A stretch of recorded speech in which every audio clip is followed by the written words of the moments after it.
if I'm not showing to the wide public, even for myself, to recognize some of the emotions that I have and to be able to work with it and to express it, that is breaking silence, right? Small breaking. Welcome to another episode of the CAAC podcast. It is my delight to host a conversation with our artist in residence at the Overseas Ministry Studies Center, the artist KimyiBo. Welcome, Kimyi, to the podcast of the CAAC. Thank you, David, for having me here. I'm a big fan of CAAC. Well, I'm a big fan of everything that you've been doing, and I know that you've had a year-long stint as the artist in residence, which is a special program of the OMSC. So a shout out to our good colleagues, Sujin Chung and Easton Law, for their vision and leadership in creating such valuable programs to exhibit art from the global Christian places and spaces.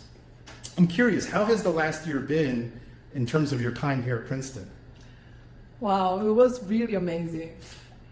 Interestingly though, towards the end of the program, I realized something that relates to the title of my exhibition that's happening now. I said Hours of Homecoming. So I came back to this area, the East Coast, in 20 years, after I graduated from Penn. And when I first came here, I wasn't aware of it, but then I was already, I picked up a project that I left 20 years ago. And so that was really interesting. That I only realized it just like 2 weeks ago. But while I was here, what was amazing was the fellowship I had with scholars at OMSC and the discussions and dialogue I had with the set of theologians, linguistians of the seminary, was really enriching for me. And of course, I got this amazing studio where I could go and work every day. That was really cool. So you mentioned, let's talk a little bit about your journey and background. So you used to be from the East Coast of the United States, but I also know you spent significant time in Europe, including Switzerland. So just tell us a little bit of maybe where you were born and some of your background and history. So I was born in Korea, in Seoul. I was there until I was 14 years old. And then my family immigrated to Los Angeles. And I went to high school there. And I came for university here in the East Coast. And then I actually went back to Korea by myself. That's also related to my artwork, because as an artist, I became very curious about some of the expressions that was coming out of me. And I wanted to know why and why I was drawn to certain things. So I had to go back to Korea. And then I studied, first I studied in Asian art department for 1 year. That was the most enriching experience in my art education, that 1 year. And then I eventually went back and then did my graduate school also, because I wanted to go back to Korea. Yeah. Say more about when the bug bit you to become an artist. When did you have that impression and sense of calling even to pursue art in a more robust and committed fashion? And tie that into what you just said, these expressions coming out of you that led you to Korea. Say more about that. Yeah, so it was at Penn. I entered Penn undeclared. So I didn't get into art department. And I was going to be pre-med. Until I took Me too. I was supposed to be pre-med too. Yeah. So I took chemistry class and I got C+. Like organic chemistry sophomore year, that crushed me too. Really, mine was just regular chem. No, I was good at biology, and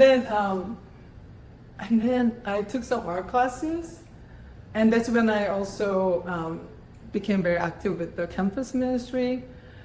And it's something clicked with me, and I decided to let go of my very good cards, because I was getting good grades, I got into Penn, and traded for one card that's maybe not so sure if it will give me, good things in life. I'm still kind of struggling one. That was hard. And because I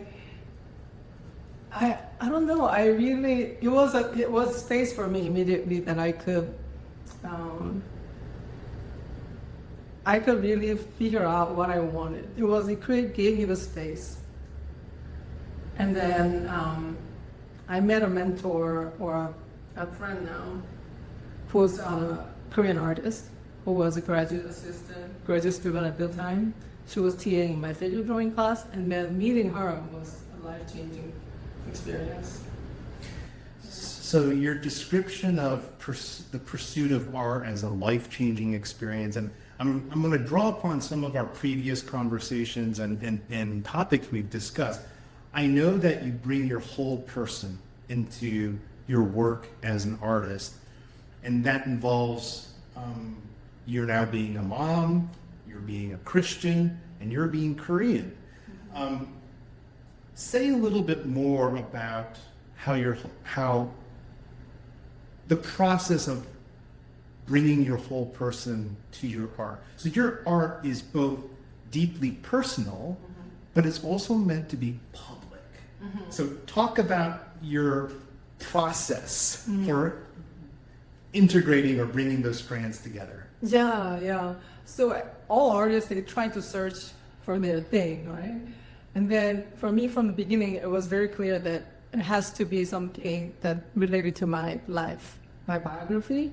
So I always take very mundane themes and very small emotions, small feelings that I get during the day. But some things that really tug at me to explore a bit more. And then I take that theme, and then I first identify what kind of theme it is. I do just library. Before I used to do like a library search, just what kind of themes, what kind of stuff are written about this theme.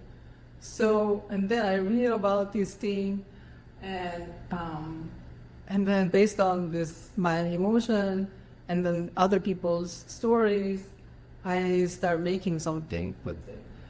But always at the basis, the beginning point and the most inspiration is always nature. So that's what brought me back to Korea, because I think there are some things I think that's inscribed in our DNA. So I think for East Asians, nature component is very, there's a big part. Like we have this intuitive sense to connection to nature. I think that's always the beginning of my creative drive. I've been thinking a lot about sacred values, those things that we hold most dear, and oftentimes sacred values can be revealed or found through our passions, both positive and negative. So earlier you mentioned that you're very attuned to these small feelings that are mundane and ordinary, but if they're very persistent, perhaps they are tied to deeper passions. Say more about the role of emotions and passions and sacred values in your pursuit of art. That's tough. I think I'll just give one example, specific example. So when I first became a mom, it was the best experience, giving birth to a first child. The days following that experience was a bit difficult, I think, because the change was too abrupt. So I was very active, always out, always doing my own thing. All my hours were spent for myself and my work. And all of a sudden, it's all gone in just one day. I came back from the hospital, it's all gone. So I think that year was really tough for me to go through this transition. So these are the emotions that I am picking up and then observing. And so art gives me this space to observe this emotion, to do something with it and understand what's happening, right? So I realized, okay, and again, as I said, it helps me a lot to read what other people have written about this experience, because it helps me to see a whole variety of experiences about this. So when I was reading poetry, for example, it helped me a lot to read a lot of poets writing about motherhood. Not poems, but like they're telling how it was. It helped me a lot. I forget the name of the book, but this one book helped me a lot. And through that, I realized it's okay to have these mixed feelings. So the key word there was ambivalence. So ambivalence is like emotion that that happens all the time for all different kinds of things. I think this, again, it's all interweaved.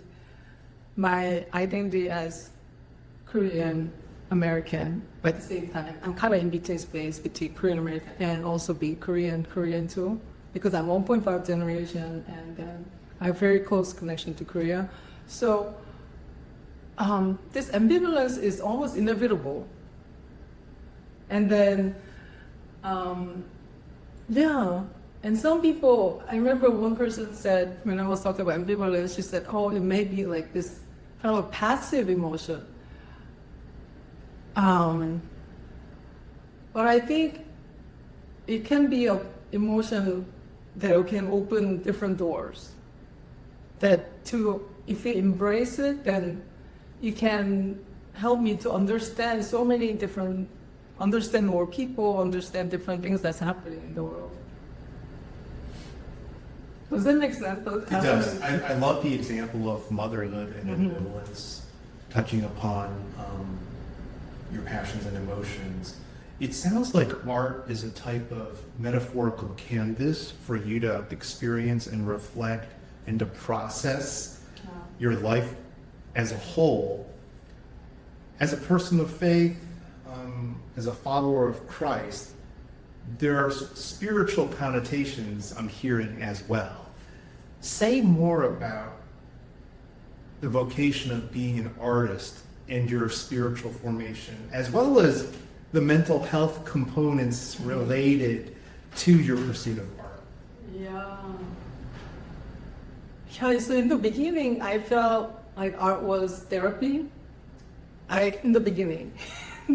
And now it's actually changed? for a long while. But that's what, sorry. Take your time, man. I think, to be honest, it was during my undergraduate days. And then when you start taking it as your career, you have to think about what is the role of artists in society. But because we're talking about mental health component, there's always that component always existent, that I think there is a thing, part of art that for me, it is always a place where healing and self-reflection happens. I think that's always, even till now, but that's not the only reason why I do art now. Now I think of art more as a responsibility too, but that component is always there. And sorry, I lost track of that. No, that's great. That's great. Say more about, in the early stages during college, your practice of art was a form of therapy. How?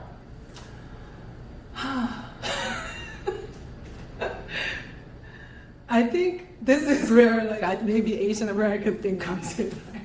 Because I think,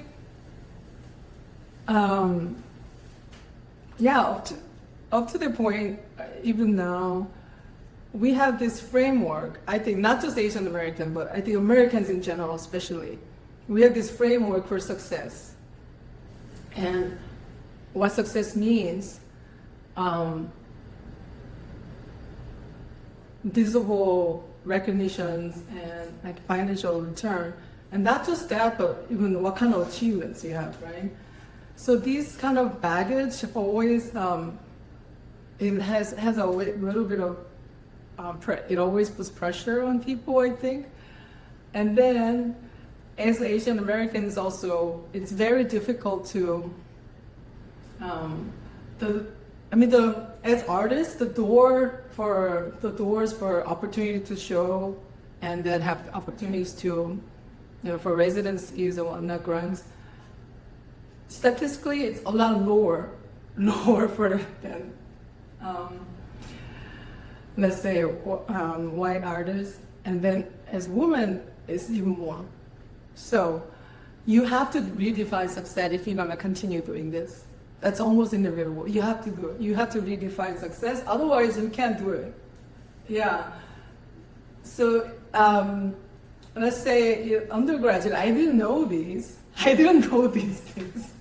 But then somehow from the beginning, it was very, it was a source for me to break the silence. Even if I'm not showing to the wide public, even for myself, to recognize some of the emotions that I have and to be able to work with it and to express it, that is breaking silence, right? Small breaking. So that was, in that sense, that's healing, I think, because when you can express or acknowledge some of the things that you have inside. So. Thank you for sharing that. You mentioned this evolution where art was a place of healing and self-reflection and then moved to responsibility. So talk about that movement towards viewing your pursuit of art as a form of responsibility. Yeah, so it also coincides with being a mother too. So I was working a lot in Minneapolis, even with the first child. And then we moved to Geneva. Switzerland. Yeah, Geneva, Switzerland. And there was total isolation. So I had to start all over again too. Like, putting in my CVs and my portfolio to different opportunities. So, and these things take time. It feel really full time. I think it takes at least 2 or 3 years. But now the language barrier, so it was really isolated environment that I had to navigate. And ironically, though, during the isolation, I thought more about what's the role of artists. That why am I doing this? I had to ask these questions. Why am I doing this? This is just for my own mental health, and then also because I had to spend money now to make art because of little children. So I had to find childcare. In Switzerland, the public childcare, it is available, but the priorities are given to working parents. When both people are working, and they don't recognize artists as work because you're not generating income. Because you have to write down your income, you need to write down the employer, and so I couldn't get a spot at the public daycare, right? So if I want to continue art, because when my children are really small, I had to hire babysitter, for example. So I had to really think about, why am I doing this? What's the role? And then that's when I discovered this program in Geneva. I call it the Art and Design Head / Geneva. They have this program called Art Transform. Now the formal name is Transform. It used to be Trans Education. So I entered this program, and then I encountered all kinds of different ways of artists who are, the only thing that we have in common is that people are there because they're interested in social change through art, using art as a tool for social change, and artists as agents of social change. And it was a really experimental program, and then led by these two people who are actually one art group. And they bring all different kinds of artists who are doing this kind of work, and some people bring art and activism together. And through the program, I saw how art making, it's a long story, but to just like give one point that I got out of this, I think I told you one time before that continuing to make art, showing up to make art is political resistance. Yeah. Because going back to my question about redefining success, we are given all these frameworks to how to understand the world and how to find our place in our society, right? Either you can just take it as it is, or you have to think differently. And to think differently, you need imagination. And that's what art is good at.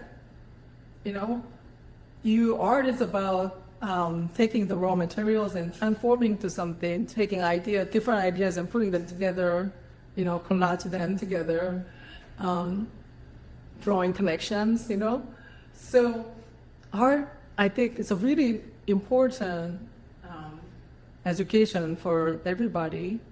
And just even to transform your own way of thinking, transform your own life.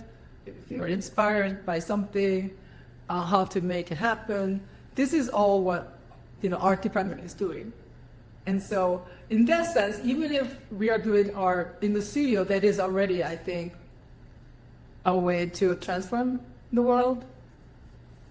Of course, not all artists have this intention. But also it can be a really good tool for bringing different people together and just to be together and then make something together, to have discussions. And it's a really good tool because people are open to art. People are not as open to come visit my church, for example, but if I have an art event, people are open to coming, right? Yeah. Wow.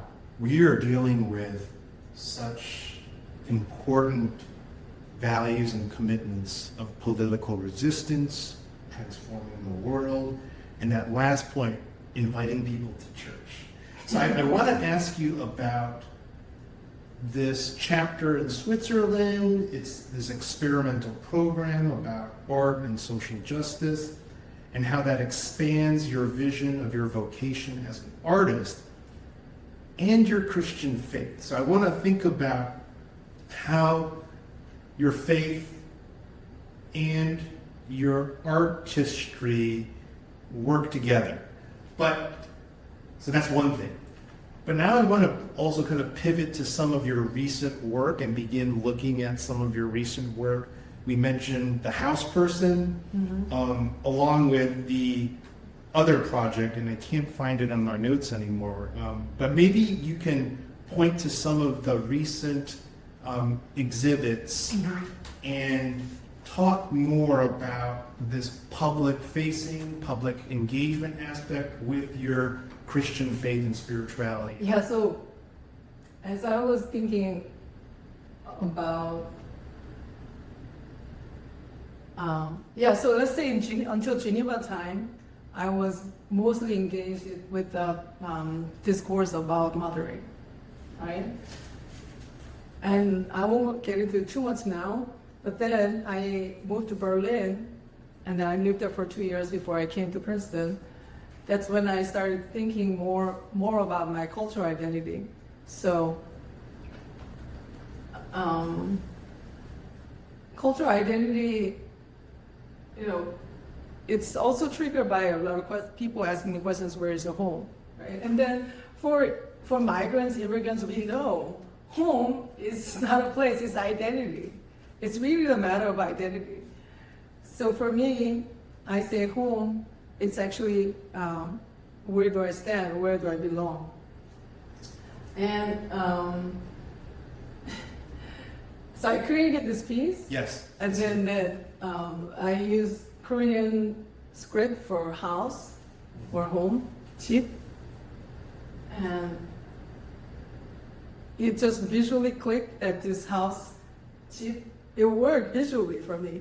That it's a symbol, it's a script, but it's also something even people who don't know Korean, it visually communicates something about the house actually. Well, I don't know, it's hard for me, because I know it.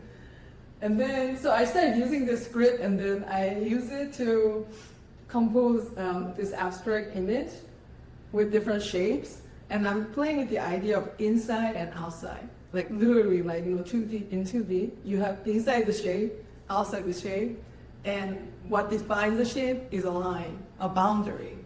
So I'm very interested in the boundary that people set up and how people find belonging.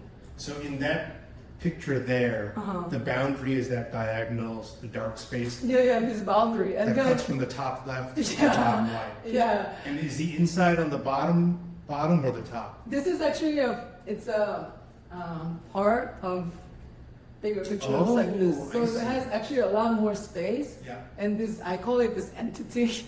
This entity is like hovering. But I have different series like this.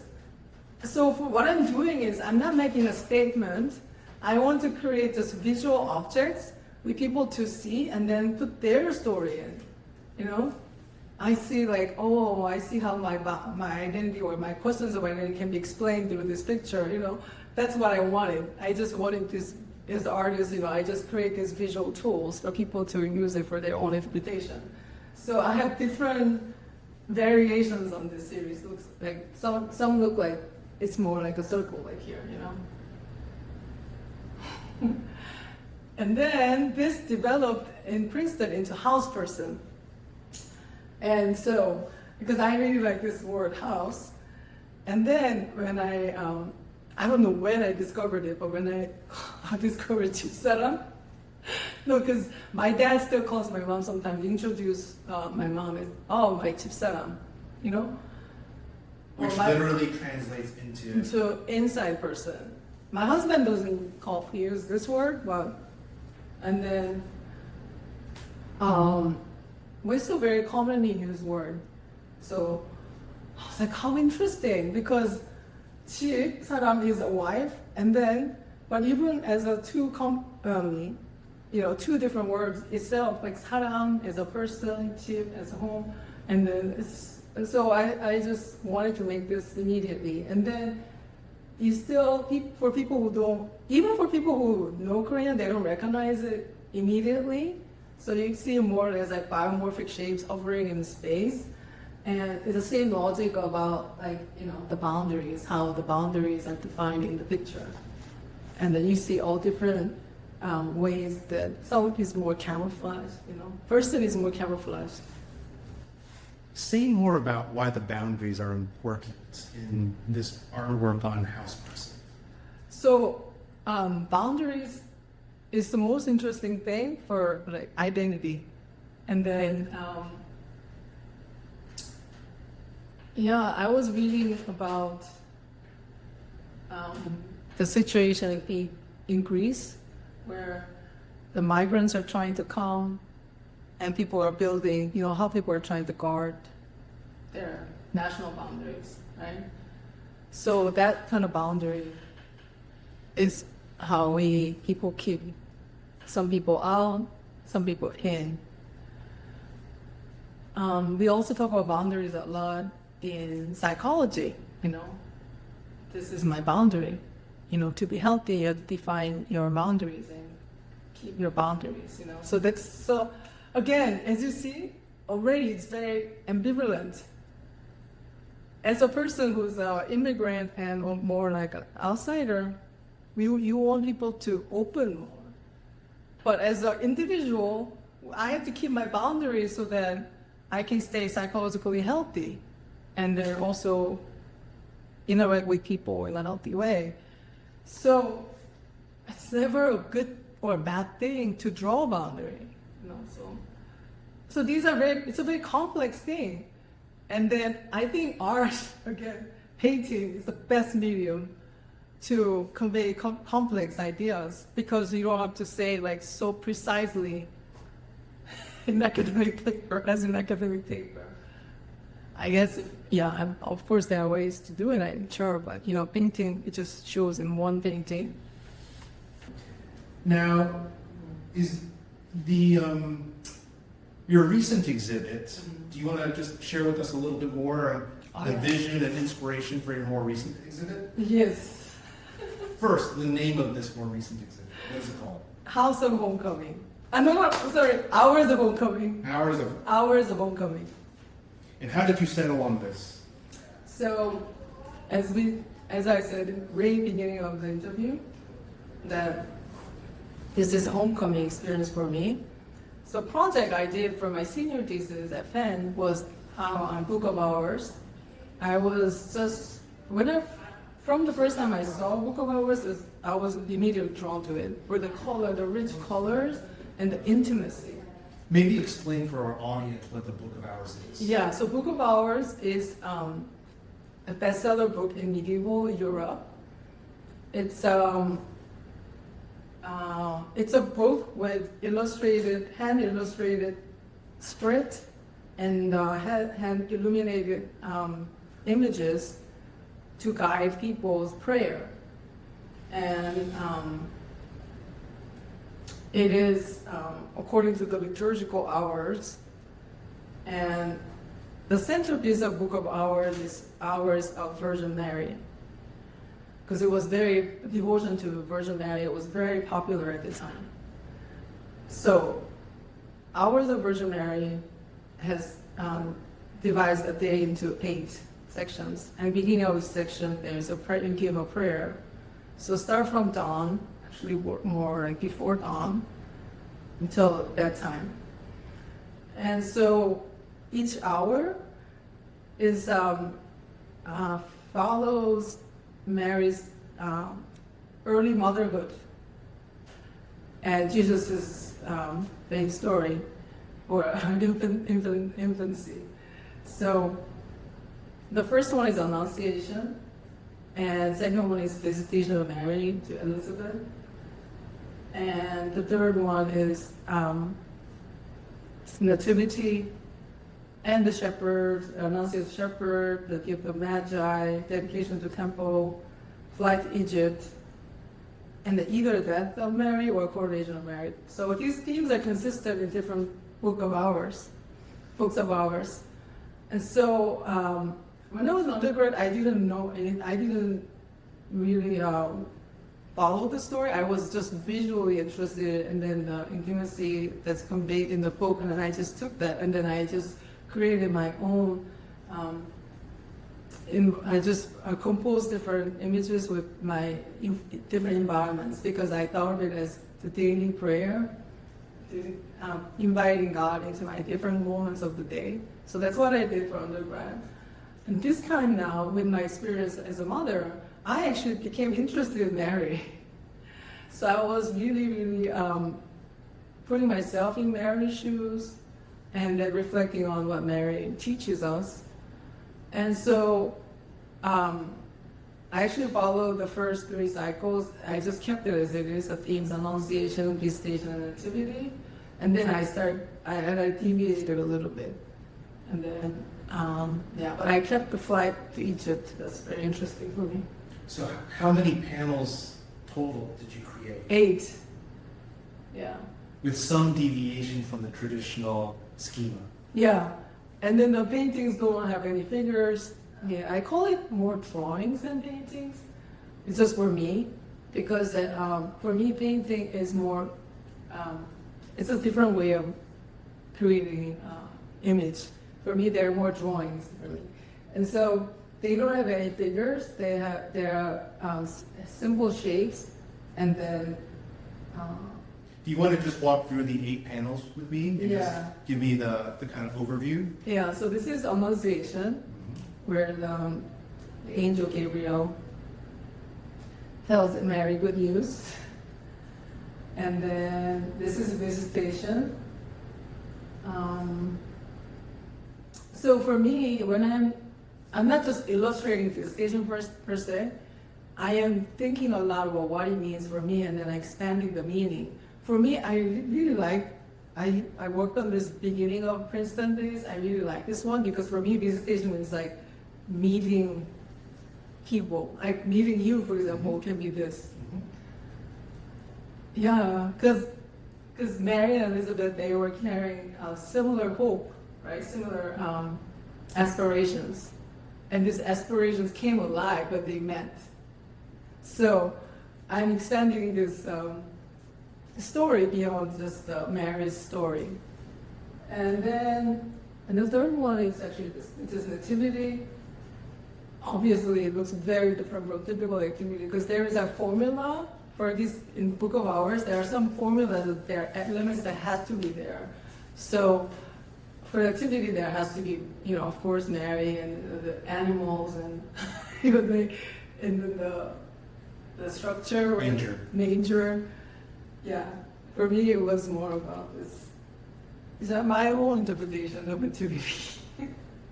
Again, you can see very strong inspiration from nature, So, and then the fourth one is this one. This is when I start deviating from the theme. Yeah, some people see this more as like one becoming many, or many becoming one. Yeah, for me, it's more like the nurturing process. Can go either way, both ways, right?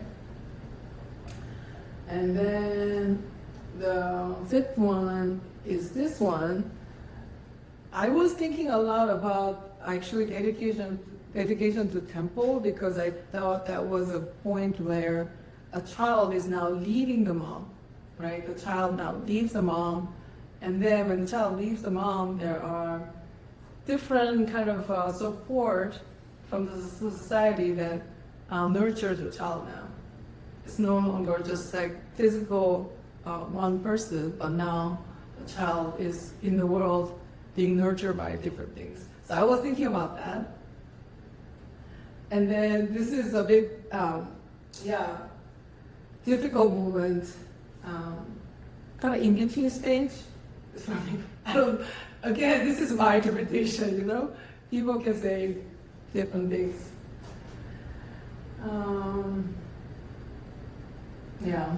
Kind of going through in between stage, liminal space. So fly to Egypt so that there is one that's darkest one. And I discovered people like that one the most. It's the most popular one. And that one, it's the right before, and that's the sunset, dusk.